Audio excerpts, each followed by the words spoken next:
नवरा 7 वर्षांनी लहान, मग बायको प्रियांकाचा खून का केला? चंद्रपूर सत्य घटना। चंद्रपूरपासून 6 किलोमीटर अंतरावर दुर्गापूर नावाचे एक गाव आहे। आशिया खंडातील मोठे औद्योगिक विद्युत केंद्र या ठिकाणी असल्याने हे गाव नामांकित आहे।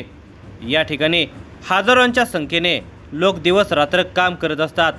यापैकी बरेचसे लोक परप्रांतीय आहेत। अशा या औद्योगिक गावामध्ये लोक गुण्यागोविंदाने राहत असले तरी गुन्हेगारीच्या घटनाही घडताना दिसून येतात। नुकतीच या गावामध्ये खुनाची घटना घडली आहे। त्याची हकीकत पुढील प्रमाणे आहे, पण तत्पूर्वी तुम्ही जर या चॅनलवर जर नवीन असाल तर प्लीज आपल्या या मराठी चॅनलला नक्की सबस्क्राईब करा। मीना शंकर वांढरे आणि शंकर आबाजी वांढरे राहणार वानखेडेवाडी तुकुम जिल्हा चंद्रपूर या दाम्पत्याला 2 अपत्य आहेत। मोठी मुलगी प्रियांका सध्या 29 वर्षांची आहे, तर मुलगा सूरज हा 3 वर्षांपूर्वी घरातून निघून गेला आहे। तर प्रियांकाचे दुर्दैव असे की 9 वर्षांपूर्वी तिचे कैलास सुभाष कोडावर या राजुरा शहरामध्ये राहणाऱ्या तरुणासोबत लग्न झाले होते, पण पतीसोबत तिचे पटले नाही। या दोघांना मुलबाळे झाले नव्हते। वारंवार पतीशी वाद होत असल्याने ते आपल्या माहेरी राहायला आले। 2.5 महिन्यांपूर्वी तिने सोडचिठ्ठी घेतली होती। माहेरी आल्यानंतर प्रियांकाची ओळख अंकेश योगेश बहिरवार राहणार सोनापूर तालुका सावली जिल्हा चंद्रपूर याच्याशी झालेली होती। आपल्या नवऱ्यापासून फारकत झाल्यावर तिने अंकेशबरोबर लिव्ह इन रिलेशनशिपमध्ये राहण्याचा निर्णय घेतला।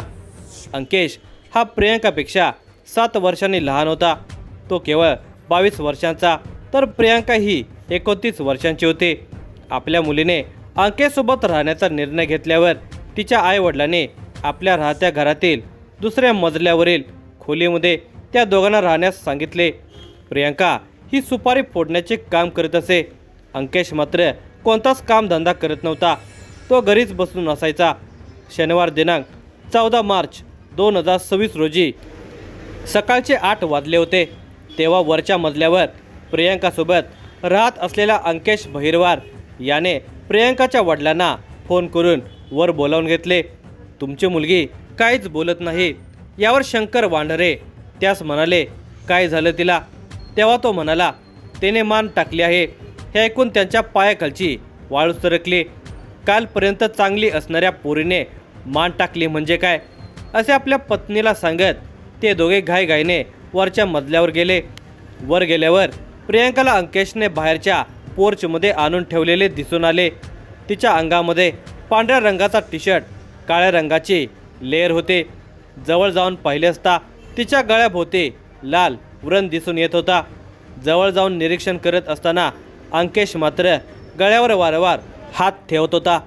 त्याचे हे वर्तन संशयास्पद वाटल्याने त्याने मुद्दामहून गळ्याची पाहणी केली, तेव्हा लाल व्रण स्पष्टपणे दिसले। शंका आल्याने प्रियांकाचे वडील शंकर वांढरे हे आतील खोलीमध्ये गेले, तेव्हा त्या ठिकाणी चार्जिंग बोर्डला चार्जर दिसत होता, पण त्याची वायर मात्र टाईल्सवर खाली पडलेली दिसून आली।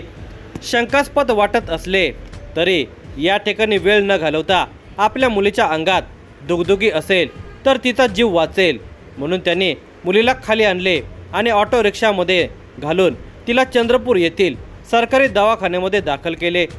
अंकेशही त्यावेळी सोबत आलेला होता। प्रियांकाला तेथील वैद्यकीय अधिकाऱ्याने अपघात विभागामध्ये नेले। तेथे तिला तपासले असता ती मरण पावल्याचे सांगितले।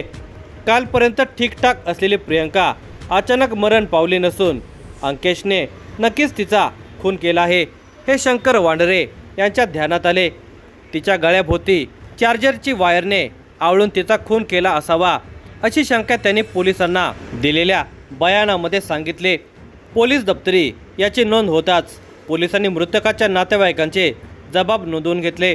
तसेच पोस्टमॉर्टम अहवालावरून अंकेश योगेश बहिरवार वय वर्षे 22 चंद्रपूर याच्या विरोधात गुन्हा नोंदवला। त्याला ताब्यात घेतले असता त्याने गुन्हा कबूल केलेला आहे। किरकोळ वादातून तसेच संशयातून हा खून झालेला असल्याचा अंदाज व्यक्त होत आहे।